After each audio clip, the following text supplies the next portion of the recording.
Okay, so here we are at our third meeting of the Data Science Study Group, unofficial Python awesomeness, as I like to think of us. Michael Porter here, Muddy Boots Code, and there's Nathan Smith. And I talk aimlessly, and Nathan's a professional data scientist, so it works out great. Here we are, what we're doing. We are this time, I'll share the screen here, so get it rocking and rolling. We are working on estimates of location and estimates of variability. Now, we have not, I haven't, I'm not going to say we, I'm sure Nathan did his homework. I've had a visitor this week, so I've been a little bit out. But when we look at on here, estimates of location, we start seeing the key terms. We have mean, weighted mean, median, percentile, trimmed mean, robust, and outlier. Now, to add a little color commentary to this, when I read estimates of location, I had maybe a different picture in my head of what the location meant. And so is this, what is this supposed to be? Like location on a histogram, location on a chart, location in a distribution? Is that what we're talking about here, Nathan? That's exactly right. Yeah. If you're familiar with the histogram, then thinking about how those points are located on the histogram is probably a good way to think of this location term as they're using it here. Are you located above the most of the data or below it, or how is the data shaped? So distribution, it's another way to think about that as well. Okay, because yeah, I'm from West Texas. I'm like, is it over here? Is it over yonder? Yeah, exactly. Is it that way a little bit past the cattle guard? Yep. So that's where I was thinking about estimates of location. So like I said, the mean, sum of all values divided by the number of values. I think everybody's got a pretty good average. That's the average, right? That's exactly right. Yeah. Weighted mean. Now, you could probably shed some light on this. When somebody says like a weighted, that if they add their own weight to values and do things, what are they trying to do? Like, is that like trying to correct? Is it trying to move the mean around? Is it? It will move the mean around. I mean, what you say when you're weighting things is that not all of your examples are equally important. So the importance could be because each sample represents a different number of people or something like that. So if I'm combining different groups that have different sizes, then I would want to weight by the size of the group. That's kind of one way to think about it. Okay. Or the importance could be for all kinds of other reasons why you would want to give one example greater weight than another. But that's what we're really talking about, is that the regular mean treats every example as equally important, but there might be some scenarios where some examples are more important and other examples are less. Okay. That makes pretty good sense, where you've got, maybe you're trying to would it work in a range? So like if you've got groups from like 60 to 100, maybe you would want to make them all to 100. So if they're less than 100, you could like weight them to 100. Is that? Yeah, I think kind of in the realm. Sure, that I think that's a way that you could think about it. Like if I was going to average the number of people who get COVID in Texas versus Arkansas, and if I didn't weight them, then Arkansas is getting exactly the same amount of weight as Texas, even though Texas is a much bigger state. And so if I would want to weight them by population, then my average is going to come out with Arkansas much less influential on the overall mean compared to Texas, because there's a lot more people in Texas. Okay, that makes a lot more sense. That makes actual sense. Okay. Yeah, because that, like you said, then you're yeah, you cannot say that that is equal. So you have to weight it more. Gotcha. Right. So median, of course, is the value that, half is above, half is below. We have a median. Percentiles, of course, 10th percentile, 50th percentile, 9th percentile. I think anybody with kids who's ever taken a test and found themselves not where they wanted to be on that scale understands what percentile they fail again. Weighted You're median right. again. I think you gave us a great example of like what the weighted mean would mean. So weighted median is probably great. Trimmed mean, like you said, I think maybe that makes sense too. Like if you have your, we saw earlier that we had outliers. Mhm. So if you have it's things that are way high, things that are way low, you're going to trim those out because they're not going to be meaningful data, and so then you have a trimmed mean. Is that That's probably exactly about right? right. Yep. Okay. Robust data sets, not sensitive to extreme values. So I guess that's what was the high school example where you had the one person that totally blew the curve, where Hmm. the one or two people were able to destroy the average for the class. So that would not be a robust data set. Is that It's not a robust measure. They're going to destroy the mean for the class, but they're not going to destroy the median. So the median is robust, whereas the mean is not. okay? But if you did a trimmed mean that would cut off those couple of people who were very extreme compared to everybody else, then that mean is going to come back where it's kind of also a better representation of the central tendency for the whole group. So a trimmed mean is going to be more robust than a regular mean. And a median is also going to be more robust against outliers than your mean generally would be. Okay, that makes really good sense. Let's see here, and then outlier was what we talked about. When you have your data and you have your mean and your median, and then you have the way highs and the way lows, or the way outsides, and so those are just values that are incredibly different.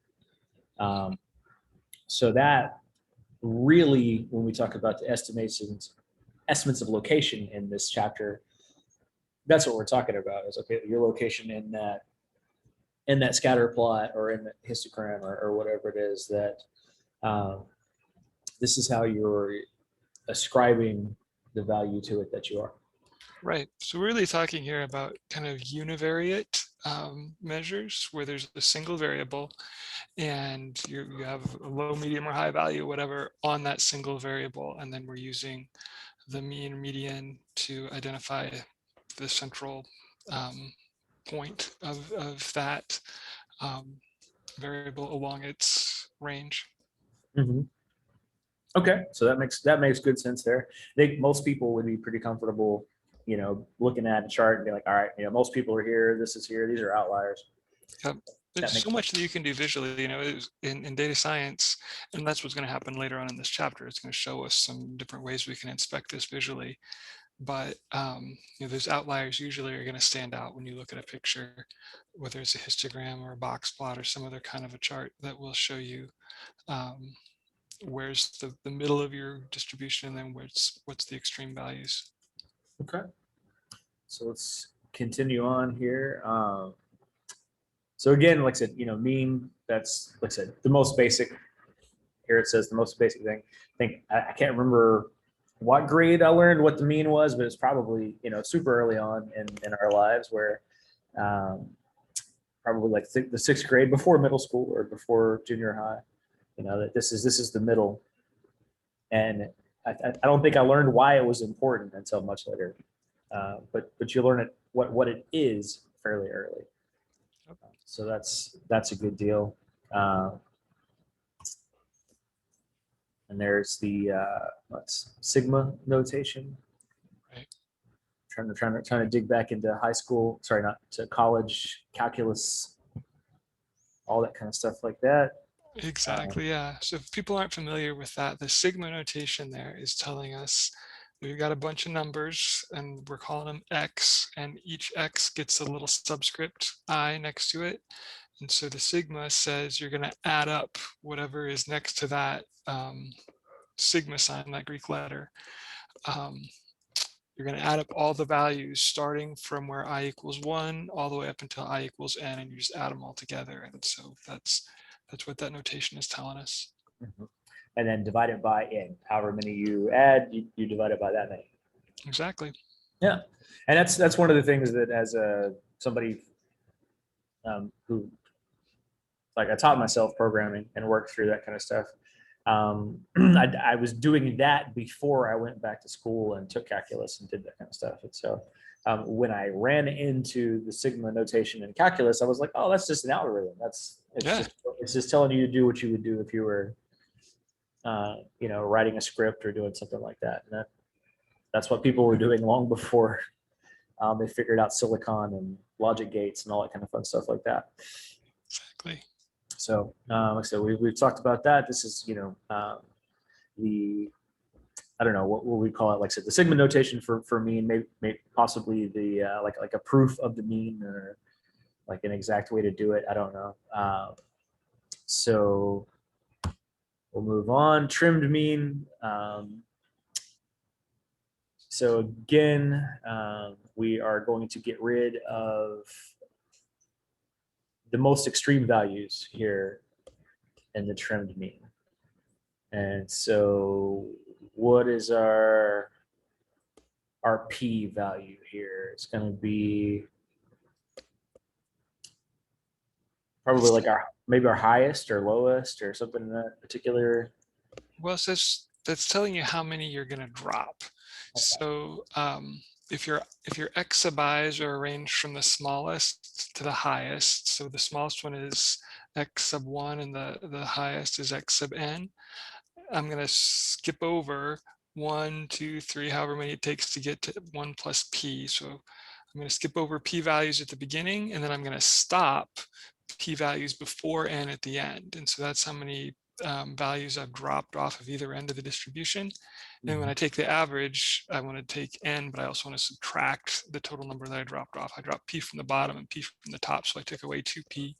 So my total number that I can average is n minus 2p on the bottom of that fraction. And that again gives us like a much more robust number to work with. Exactly. Gotcha. So weighted mean, here we are again. Some values are gonna mean more than values that don't. Like we can't say that the number of people, like you, to use your example, the number of people in Arkansas, it can be very, very important to Arkansas, but the overall like number of people in America, it doesn't matter very much. Right. So that's what we're seeing there. Your n next to n sub I, and then let's see, we get w and x sub their numbers, and then we go forward from there. Yep. So every example can have its own weight. That's why the w sub i's are in there, because everyone can be weighted differently. Mm-hmm. So the data collected doesn't equally represent different groups that we're interested in. So we need to weight them and make them fairer. Yeah, exactly. Absolutely. Okay, so robust estimates, we've already gone over this, so we probably won't, no need to beat that up, I don't think. Outliers, again, there's going to be always going to be somebody who overperforms and always going to be somebody who underperforms. And those data points are kind of, let's say, again, blow out the robustness of what we're trying to do, and may or may not be significant because of how far out they are. Yeah, it's so important when you're building a machine learning model to understand whether you're dealing with outliers, because your model can overreact to the outliers when they're really not representative of the data that you're likely to see in the future. And so you really want to understand where the outliers are and why they're there. How did it get into your data?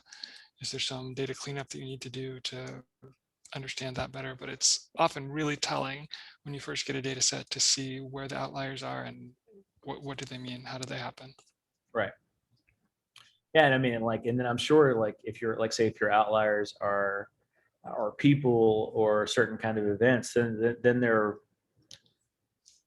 they may be interesting to track, like in and of themselves. Like, okay, what are the outliers doing, and why are these significant? And then you can make your own data set of those that then becomes its own mean and its own everything else. Yeah, that's right. Okay. So then, let's see, anomaly detection, what we're talking about here. So again, outliers, things that don't fit, probably your trends and data sets and things like that. And like you said, like these are not things that you want to make normal or capture as things that you want to model something on. And as you said too, like you want to know why it's in there. Like, is this sensor bad? Is this data bad? Am I getting null data? Is this happening? For whatever reason, then it's probably time to clean your pipeline out.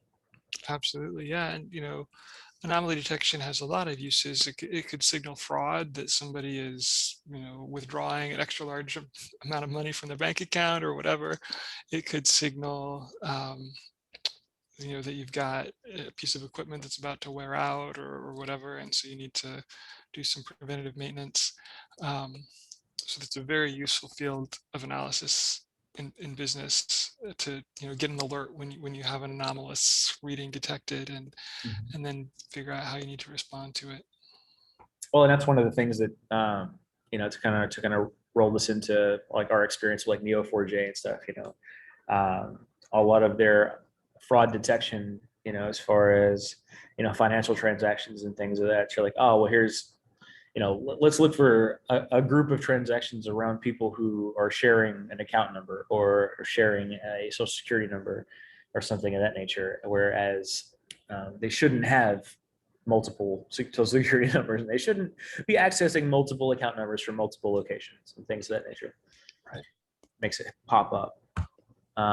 So let's see here. Trimmed mean, more robust. So we have an example: location estimates of population and murder rates. And so here's our table. This is murders per 100,000 people per year for each U.S. state. And this looks like we're getting a data frame of alphabetical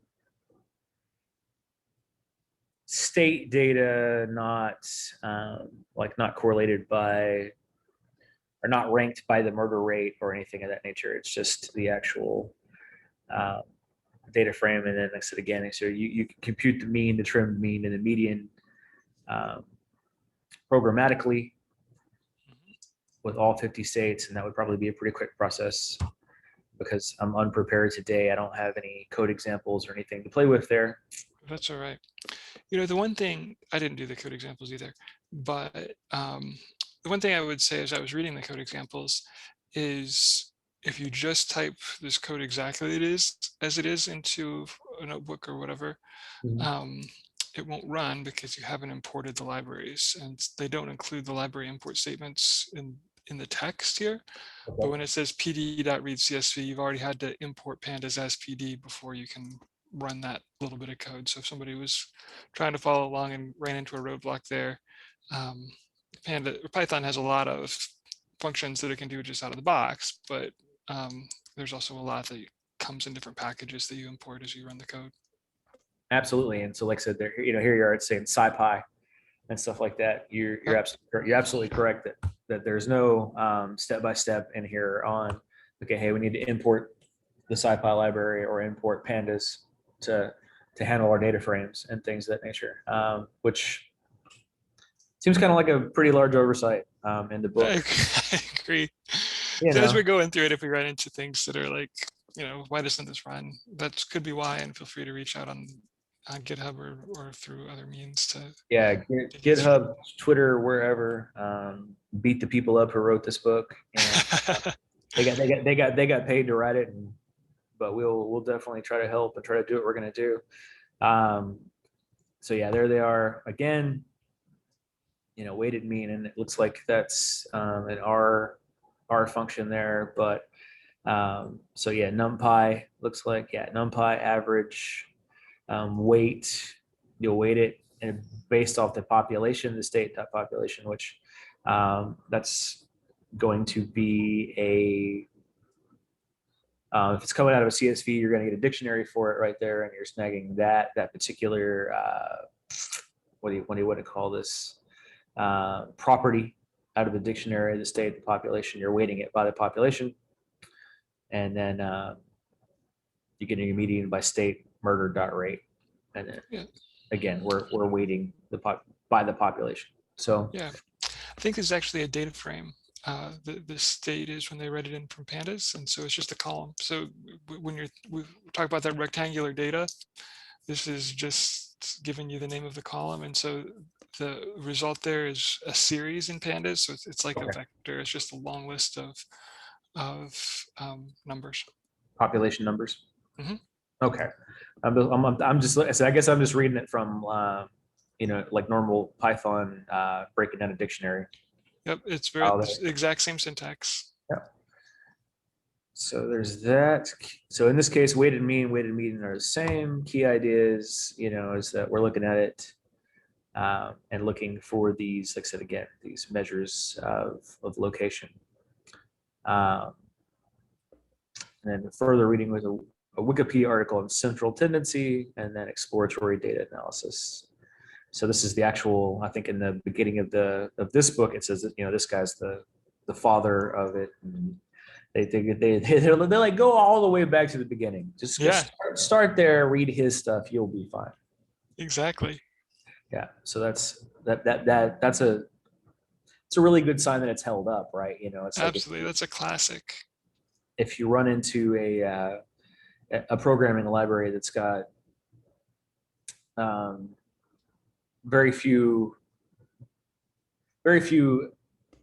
iterations and versions and stuff like that, and it's still widely used, you're dealing with something pretty solid. So Right. that's something right there. So the next piece of this is estimates of variability. And so I said location is just one dimension in summarizing a feature. Our second dimension is variability.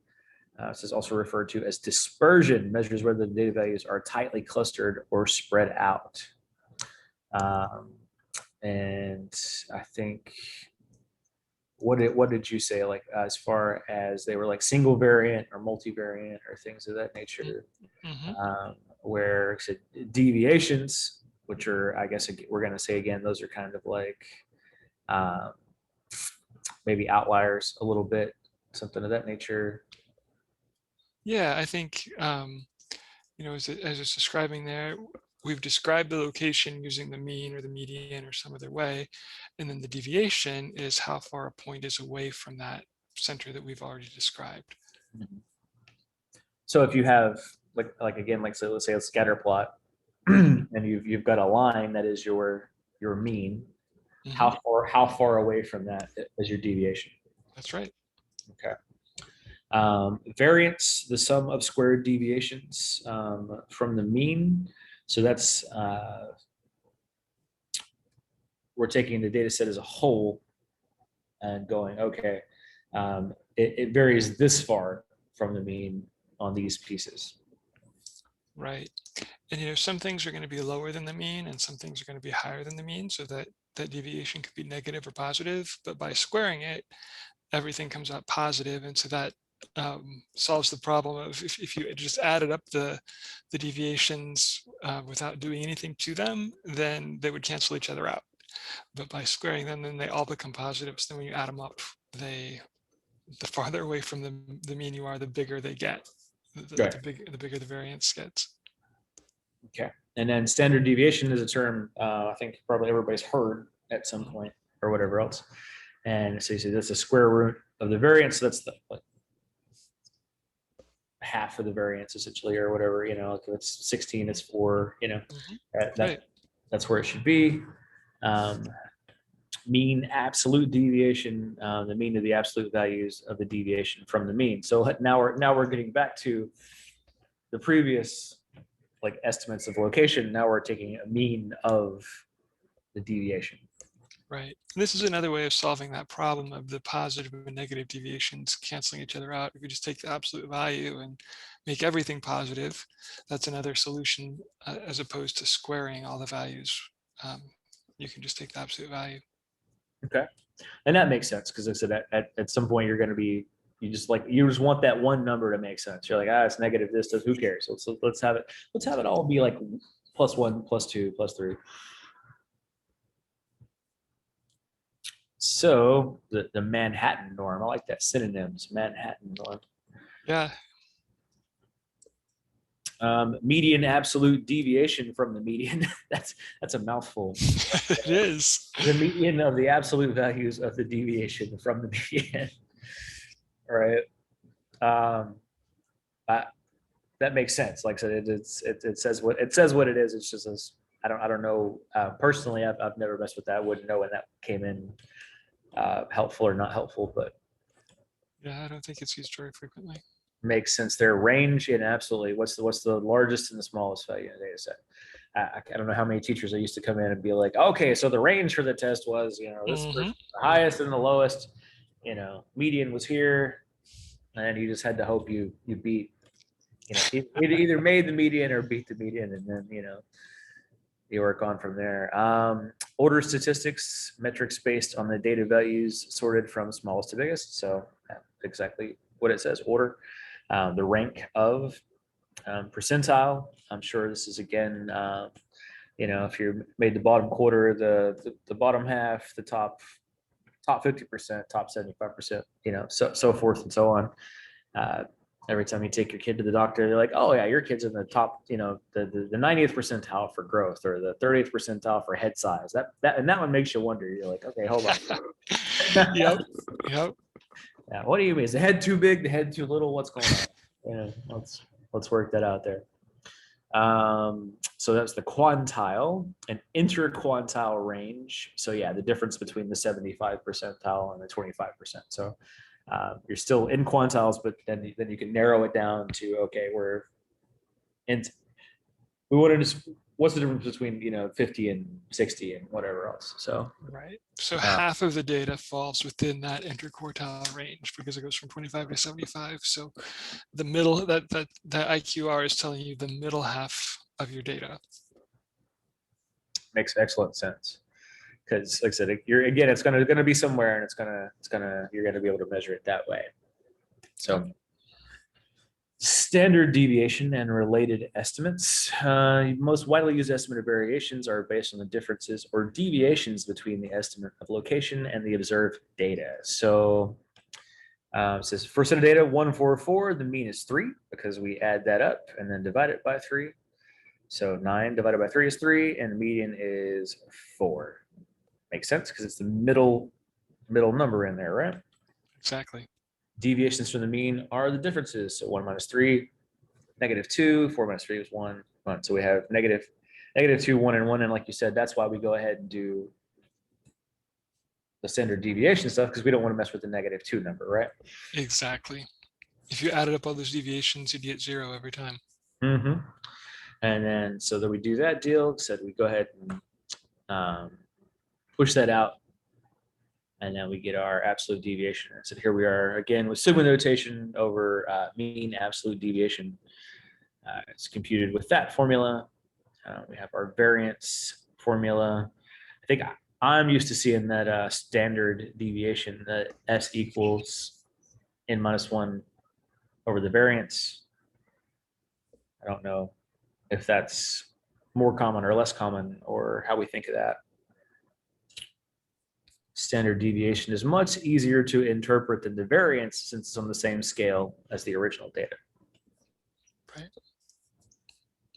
So still with a more complicated, less intuitive formula, it might seem peculiar. The standard deviation is preferred in statistics over the mean absolute deviation. I think it's just probably because it's easier to say, right? Right.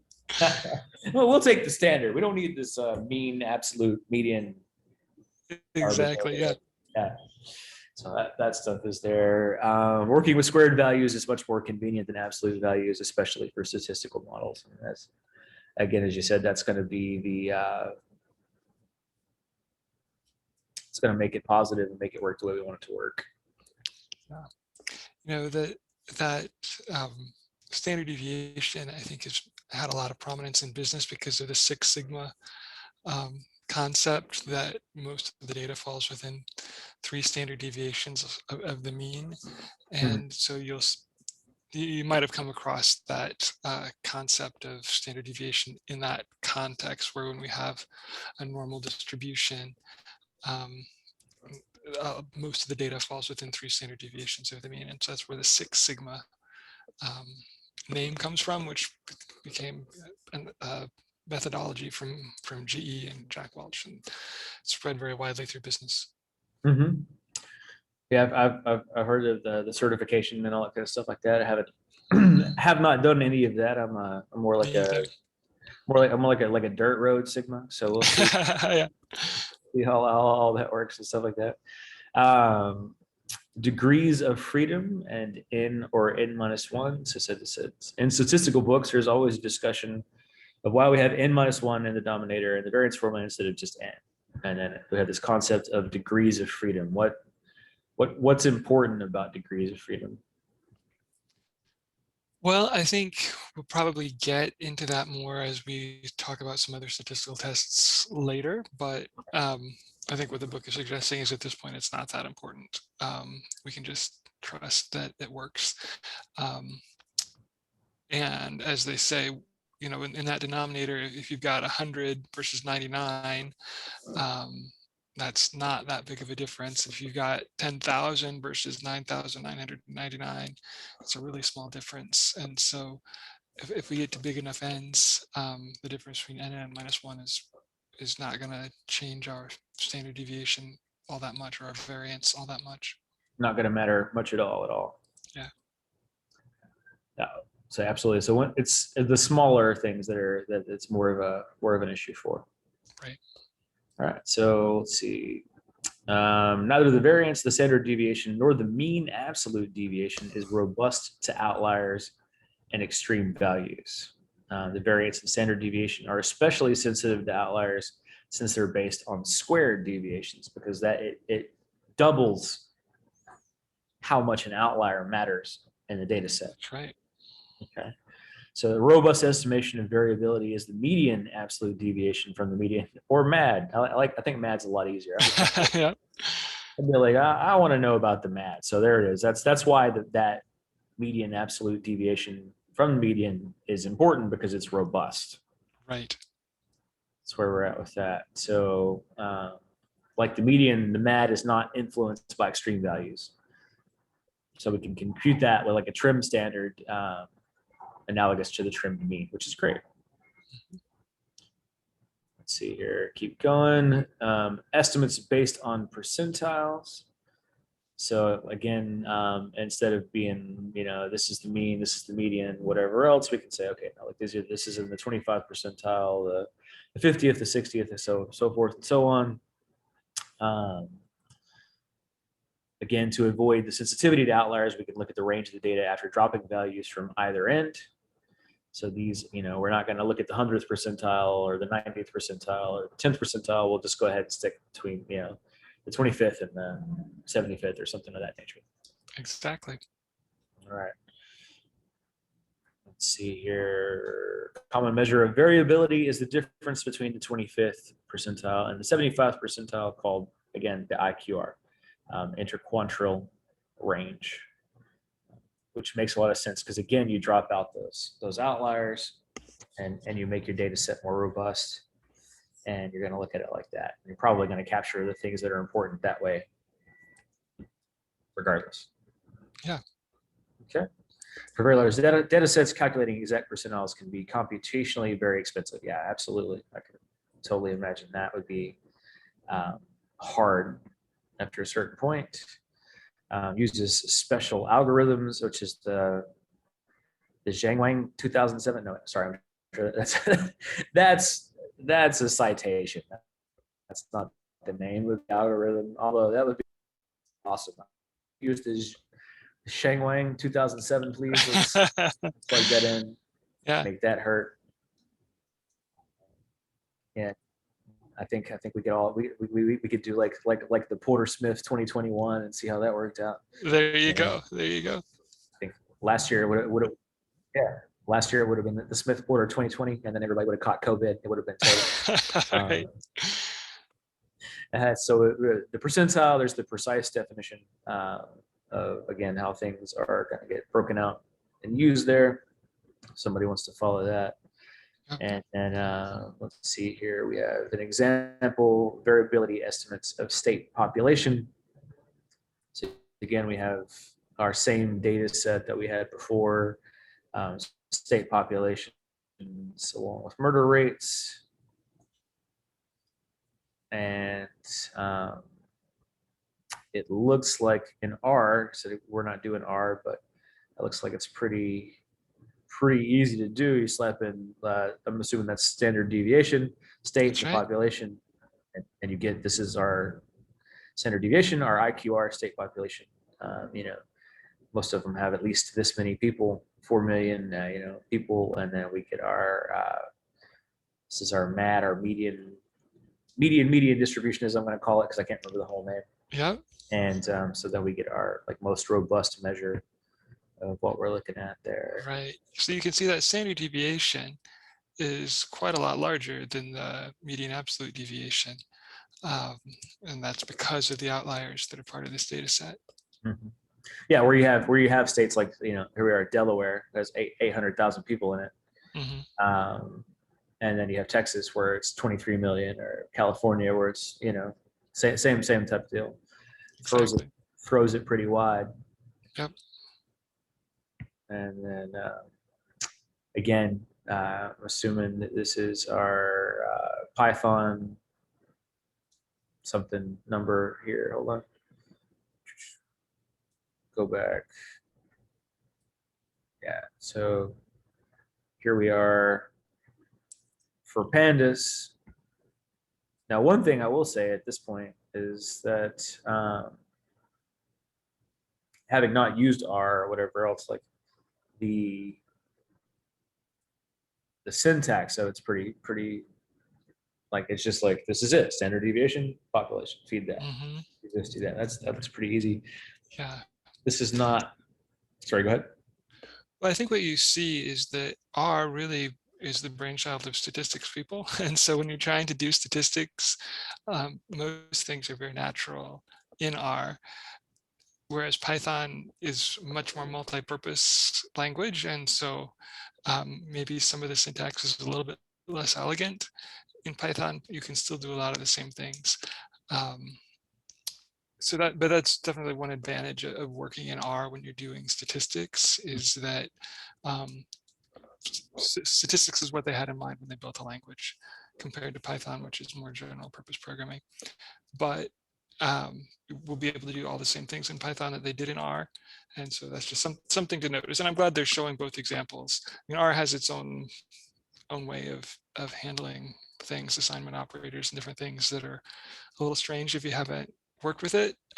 So I think it's good to see both ways. You know, absolutely. I said I'm a pretty much Python guy as far as when I work with data, when I do stuff, and so um, it's refreshing to see something different. Like you said, that purpose made. It's like, okay, that someone who's just a data scientist is going to look at that and be like, oh, that makes perfect sense. This is where we're going. So, and then you get a programmer and you want to feed that into an API and do some more stuff with Python. You're going to look at this and be like, oh, okay, well, I can make that do the same thing and then work it from here. Yep. So again, maybe this week I'll work on some code examples or something, or maybe somebody else. Max had pushed up a bunch of code examples and stuff week before last, and I'll get those pulled in and worked on. But here at the end of the two chapters, we have key ideas. Variance and standard deviation are the most widespread and routinely reported statistics of variability. Both of those are sensitive to outliers, and then more robust metrics include the mean absolute deviation, the MAD, and all that kind of stuff like that, which give us better numbers to work with in there. So let's see. So I guess we're going to need to set up in our next lesson. We'll work on exploring the data distribution. Let's look at our probably go ahead and do the next two pieces of this, exploring the data distribution. Although this looks maybe pretty dense. We've got percentiles and box plots, frequency tables, density plots, and then further reading, and then exploring binary and categorical data. So it may be worth just doing the one section Sure. for next class. Like you said, it's the data visualization piece is so important because the right visualization tells the story immediately, and then if you make somebody go to sleep looking at your pictures and stuff that you're doing, you're going to lose them no matter how good your data is, right? Right. Well, and I can say many times, well, hopefully not many times, but more than once, I've just kind of jumped right into trying to build a model without doing a thorough enough job of exploratory data analysis and visualizing each variable, and I always end up coming back and having to redo it because you just can't skip this step. You learn so much about your data just by looking at the picture and understanding the distribution, and there's no real way to get around needing to do this step as you're starting to build a model. Right. Well, and some of the stuff that we've shared or looked at together, like it just tells the story, Yeah. and regardless of how well we're able to imagine and how uh, analytical people are, that visual component just always has that immediate capture. Absolutely. And sometimes, some of these statistics that we've talked about, the standard deviation or whatever, can be really misleading if you don't look at the picture. The distribution can be skewed in all kinds of different ways. And I was seeing somebody on Twitter talking about um, the average person in the world has just over one ovary, and there's a bimodal distribution there, but if you just look at the strict average and don't look at the actual examples of the people, then you could come to a very erroneous conclusion just by using the mean by itself or the standard deviation by itself. That mean may or may not be a good representation of your overall population, and looking at the picture is going to clue you into that really fast. Absolutely. That's like here we are falling outside of the mean on that deal because I don't think we possess an ovary between us. That's right. But that's one of the really cool books. I think I talked to you about that we talked about as a lead up to this course, is that Invisible Women book about Oh yeah, the Hidden Figures. Well, no, it's called Invisible Women, and it's about how so much of the data gathered for so many studies and stuff, they basically shoehorn everything into this is your average man. Mm-hmm. And so it ignores this entire spectrum of the world of the female experience, because we're like, oh, well, your average man is 5'7" and he weighs this much and does this, and we'll just design everything around that. And so Yep. you have seat belts that don't properly restrain women. The vast majority of women don't even know the symptoms that are common for a woman who has a heart attack, which are entirely different from the ones that men have. And it's because that we're like you said, they don't look at the data. It's just like, oh, well, it fits everyone. And then we move forward with and make these erroneous decisions. Yep. Very neat stuff. Yeah. Well, sorry, go ahead. Yeah, I'm looking forward to next week too. Absolutely. So I will go ahead and wrap up our screen share here and stop our recording. I hope everybody had a good night. And if you missed it, please catch up with us and check on us and stuff like that. And we will definitely catch up next time.